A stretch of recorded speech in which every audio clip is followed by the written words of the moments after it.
Good morning and welcome back to another edition of the League Winners Fantasy Show. I am your host, as always, Dalton Salings. It is Friday, July 10th, and today we will be breaking down the AFC East. Before we dive into it, just a reminder, there's the written format as well. AFC South came out yesterday. Link will be down in the description. But other than that, not a lot of news to break today. Training camp still hasn't started yet. So let's dive into the AFC East. We're going to start with the New York Jets because they kind of have the least going on fantasy-wise, and so why not start there? The Jets are bringing in Geno Smith, back Geno Smith, in Geno Smith. Geno Smith is playing quarterback for the New York Jets this year. Not really a fantasy asset you're looking at. He's a little older. I don't expect a huge season out of him. He's had good seasons in the past. I have him around 12 and a half fantasy points per game. Not a guy you're drafting at all. I wouldn't be surprised if he doesn't start every game this year, be it they turn to Cade Klubnik or some sort of other quarterback solution is found. But Geno Smith is the starter at the start of the season. I do believe he can be enough to support some fantasy assets around him, which is really all you're looking for with a quarterback that's not going to be fantasy relevant. Is can they support the people around them? I believe Geno Smith can. The main person that's going to benefit from that is going to be Garrett Wilson. I have Garrett Wilson just under 1,000 yards. I have him at 980 yards and 7 touchdowns. I think Geno can get him to that. I have him at almost 11 fantasy points per game with 88 catches. He's the best player on this offense, definitely the best receiving weapon on this offense without question. He's in for a positive year and can get that because of Geno Smith. The other two receivers, kind of keep an eye on Adonai Mitchell, AD Mitchell, got traded in from the Colts. And then you also have Omar Cooper, who was drafted out of Indiana this year. Both of them have a chance to get some reps and some targets in that offense. I do currently kind of lean towards Adonai Mitchell being the wide receiver too. I have Cooper with slightly better numbers because I think as the season goes along, he's going to supplant Mitchell. But I think to open the year, AD Mitchell is going to be the wide receiver two with Omar Cooper as the wide receiver three. I also expect quite a bit of two tight end sets out of the Jets. We saw Mason Taylor last year have a decent rookie season, and now they brought in Kenyon Sadiq, first round pick out of Oregon at tight end as well. I expect them to kind of lean on both of those guys on the field at the same time. Would not be surprised, especially with the running game that they have, to see two tight end sets with two receivers on the field. I do believe it'll be AD Mitchell to start the year, but Omar Cooper by the end. I have Sadiq actually having a decent season, 600 yards, 5 scores on 57 catches, good for 7 fantasy points per game. That is no shame at all. When it comes to drafting him, it's going to come down to cost. Is it going to be expensive to draft Kenyon Sadiq? People love the rookie tight ends after the last few years. You remember before Sam Laporta came into the league, there was really a don't draft rookie tight ends, and Sam Laporta kind of broke that. And we saw last year with Tyler Warren and Colson Loveland, the year before that with Brock Bowers. Tight ends can perform in their rookie year, and because of that recency bias, I would not be surprised to see Kenyon Sadiq going a little too early in drafts. So if the price is right, love Kenyon Sadiq, but do not be reaching for him just because you want to get a rookie tight end. The running game is the other thing to look at here in New York. We have Breece Hall. He's a 1,000-yard rusher. I have him for 1,100 yards, 6 scores. Don't think he's going to find the end zone all that much, but about 12 fantasy points per game, which is more than capable for a guy that could be your RB1, depending upon your team build. Braylon Allen's also in the backfield. I have him around 4 fantasy points per game. He's not going to supplant Breece Hall. More injury prevention in terms of you can draft him if you want to handcuff Breece Hall a little bit with his backup. No shame in that at all, but does not contain very much standalone value. He's had the potential to show that he has, and I expect Breece Hall to continue to be the guy. I'm not going to dwell in Jets land because it's not very fun, and they are not a team people are going to enjoy. So instead, I'm going to turn the page into the quarterback one, which is Josh Allen. I have him 26 passing touchdowns with 3,800 yards and 560 rushing yards and 12 rushing touchdowns. It's the rushing touchdowns that are going to separate Josh Allen as the QB1. He's a big body quarterback. He's a good thrower with the football as well, but a big body quarterback, run the ball. The rushing touchdowns is actually going to have a negative impact on James Cook this year. He was a huge touchdown guy last year, hasn't been in his career prior to that. I have James Cook going down to 8 rushing touchdowns this year on 1,400 yards rushing. Still 14 fantasy points per game. Still expect a big James Cook season, but I do think the touchdowns will come back down to earth a little bit. Also, Josh Allen has some new weapons in the passing game, namely DJ Moore, traded from Chicago from the Bears. He is the clear wide receiver one on this team. I have him 960 yards and 7 scores, good for 10.2 fantasy points per game. A strong receiver of the football who is getting brought into a high-powered offense, the quarterback who has really lacked a clear wide receiver one. Had a few names, that Stephon Diggs was there, but never clearly kind of showed that they could do it the way they needed to. And Khalil Shakir's back as well. Khalil Shakir's the guy that's been the one for a few years now, and it's been kind of weird because you feel like he shouldn't be a wide receiver one, but there he is doing production. I have him down a bit this year with the addition of DJ Moore. 600 yards, 58 catches, 4 scores, over 6.5 fantasy points per game. Nothing really exciting in all honesty in that regard. He's going to be a good player, but not really jump off the page. Keon Coleman's still there. I'm kind of out on Keon Coleman at this point until he proves me wrong. Um, the other two running backs, also just to touch on this, Ty Johnson and Ray Davis. Ty Johnson getting more of the passing game work, not taking passing game work from James Cook, but just kind of the rest of the passing game work. And then Ray Davis getting more of the rest of the rushing work. So I have Ty Johnson with a little bit higher of a ceiling because of that. But should James Cook go down, both of those guys become interesting. But neither of them, like I said, hold standalone value similar to Braylon Allen. And at tight end, you have Dalton Kincaid. People are expecting a leap. Dawson Knox is still there as well. I have Kincaid 6.5 fantasy points. He's actually going right now in drafts well above Kenyon Sadiq, which is interesting. Kenyon Sadiq I have projected higher, so kind of if that ends up holding, I think Kincaid might be a little bit overvalued because of the still potential upside of being the tight end in Josh Allen's offense. But with DJ Moore being brought in, I just feel like there's not maybe as much work for Kincaid as we think, and they are still going to use Dawson Knox. That's been proven over and over again. In red zone, passing touchdowns aren't necessarily going to be that high because of James Cook and Josh Allen's legs. So I'm not really in on Kincaid this year. I'm sure I'll end up drafting some of him, partially because I love the name. But it'll be interesting to see what his season looks like. I'm a little bit more out on him this year. Like I said, about 6.5 fantasy points per game. We're cruising along right now, and I'm not going to try and lose that momentum as we go into the New England Patriots. Drake May at quarterback had a big year last year, obviously taking his team all the way to the Super Bowl. And they added A.J. Brown this year. So that's a big thing. My rankings got adjusted after that trade, of course, but A.J. Brown is in town in New England. He's the one here. Another team that had Stephon Diggs. But A.J. Brown is the one here. I have him for about 1,200 yards, 8 touchdowns, just over 12 fantasy points per game. A good season. He's a good player, he's a good quarterback, and he's the clear one. The two would be Romeo Doubs, who I do actually like quite a bit. I have him around 7 fantasy points per game, 4 touchdowns, 665 yards. So I do like Romeo Doubs a lot. They have some talent in the receiver room.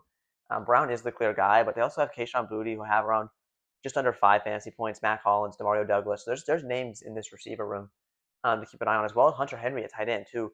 I think was a big loser of the AJ Brown trade. That's a big body weapon in the red zone. Of course, they had Matt Collins as well for that, but another competition for red zone touchdowns. I have Hunter Henry, 575 yards and 4 scores on 50 catches. So not a phenomenal season, 6.2 fantasy points. He is going in the Kenyon Sadiq range, which is much more appropriate. He's actually going after Sadiq. I believe he's going around tight end 18 right now in early drafts. So that's a price that's much more, I feel more comfortable spending. I'd rather honestly Hunter Henry late than Kincaid, where he's going in the tight end 13 range, I believe. And so that is something to keep an eye on. Drake May at quarterback, I have him around 17 fantasy points per game, 4,200 yards passing, 26 touchdowns, 432 yards on the ground, and 3 scores. I don't think May scores as many rushing touchdowns as Allen does, but he does provide similar use of the legs. He's not afraid to run the football. And including this running game, this is why I kind of want to take a moment to pause and look at the running game. Travion Henderson is back, and Ramondre Stevenson is back. So it's the same backfield we're seeing again. I was very in on Travion last year. I loved Travion last year. I thought it was destined to be a stud, and at Ramondre, there was no way he was going to continue to get work. And yet we saw Ramondre continue to get work and continue to get work. Mike Vrabel loves him for whatever reason. And so I do project this year that Ramondre slightly outtouches Ramondre slightly outtouches Travion. So Stevenson slightly outtouches Henderson. I have that being very close, about 8 catches and 5 carries separating them. So it does put Stevenson slightly ahead, except for the fact that I do think Henderson will be more efficient. So I have these guys very close to each other, back to back in my rankings. In drafts right now, Travion is going worlds ahead of Ramondre Stevenson. I would rather have Ramondre at this point. Now, you can look at it, and a lot of this is going off of best ball ADP. Redraft is not doing a lot of drafting yet, and in the best ball sphere, it's trying to get to the playoffs and then be competitive there. And Travion, there's a good chance if he does supplant Ramondre, it'll be as the season goes along, making Travion a more appealing playoff player.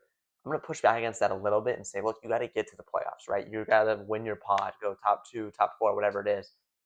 Travion's not going to help you as much. I think this is gonna be a very split backfield for the entire year, regardless. But he's not helping you as much in these early weeks. Where if you're counting on Travion as your RB2 or RB1 based on where he's going right now, you're not going to get the production you want early in the year. And yes, come the playoffs, he could be providing, but you're not going to be playing in the playoffs if he's a guy you were counting on all season long. So I am currently looking at drafting more Ramondre.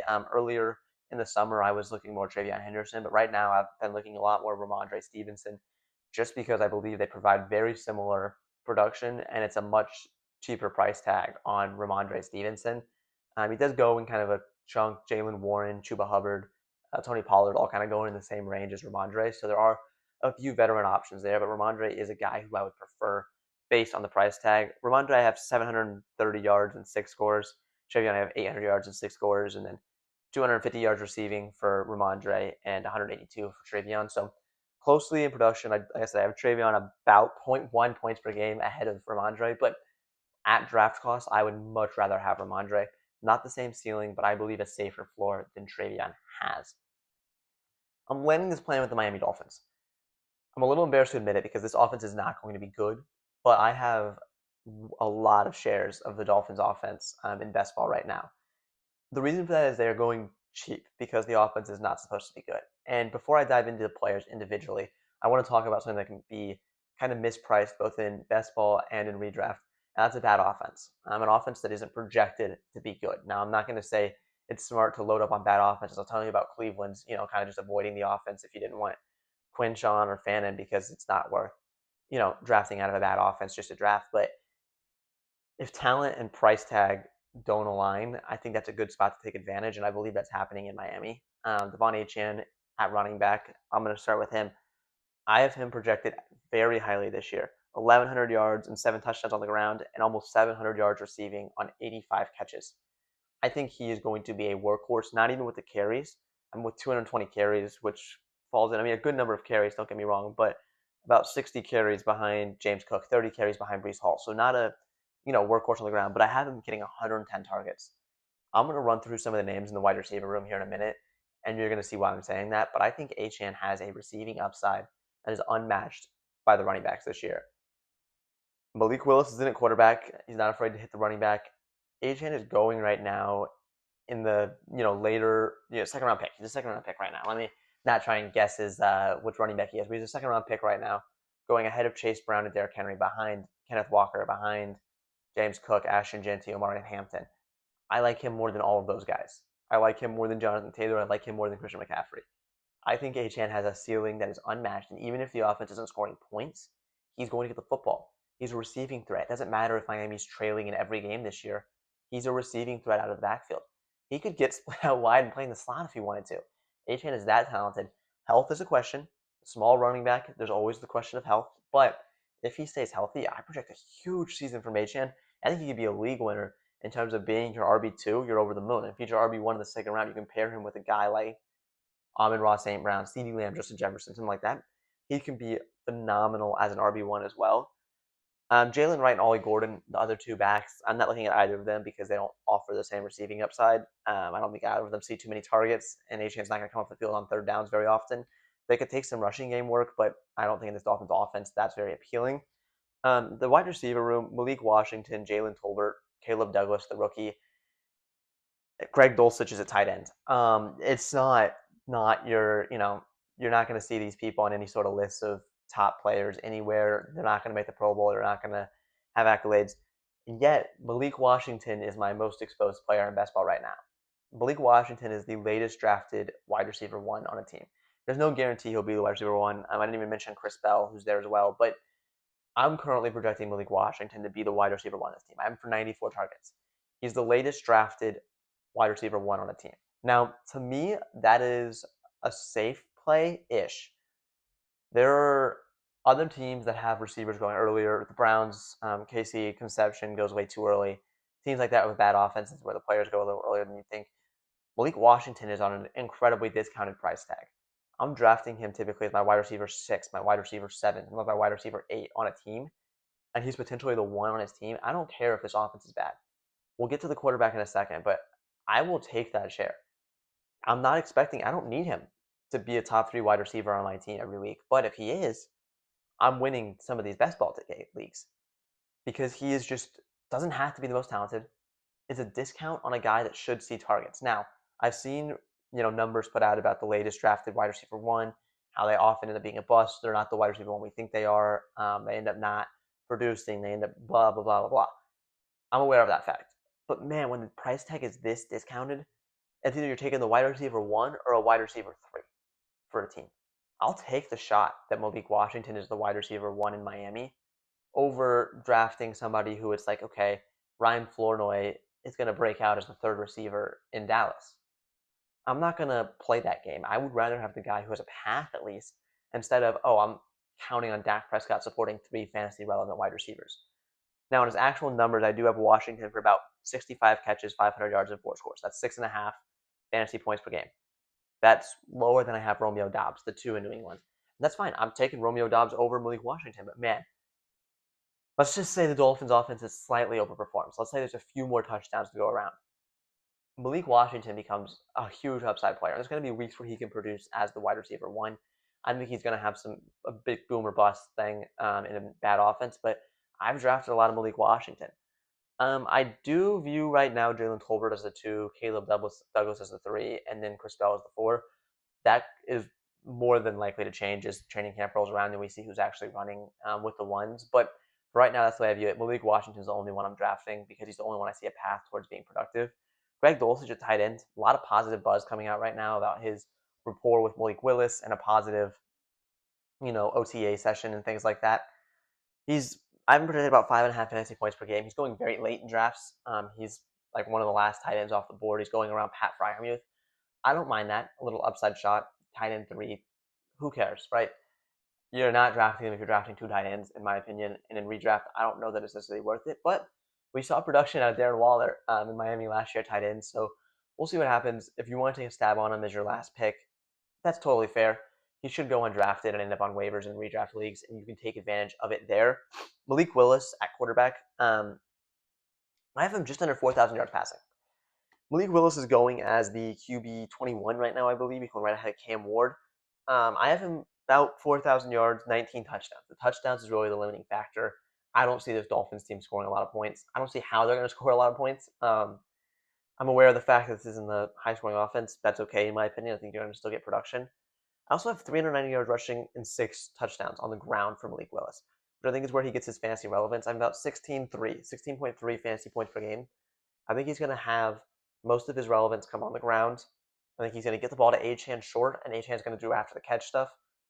I don't mind the upside shot on Willis. He's going around Cam Ward. He's going around Daniel Jones, CJ Stroud. Excuse me, guys like that, where you feel comfortable, I think, drafting Willis as your QB2. You're not going to really be playing a stack much. I will say I have Willis in stacks with Malik Washington or Devon Achane, but you're not going to be playing the stacks much, but it's just the upside shot on maybe he is talented. Maybe he breaks out. Maybe he can lead this Dolphins offense. As a QB2, I don't hate it. I would want to have a guy like Drake May, though. I wouldn't want him on a team with Burrow or Jaden Daniels that you're like, okay, this could be an injury risk. I'd rather a durable quarterback, a Justin Herbert, who albeit has been injured as well, but a Trevor Lawrence, a Dak Prescott, a quarterback where you're not more fluke injury stuff than a history of repeated injuries or a reckless play style like Daniels.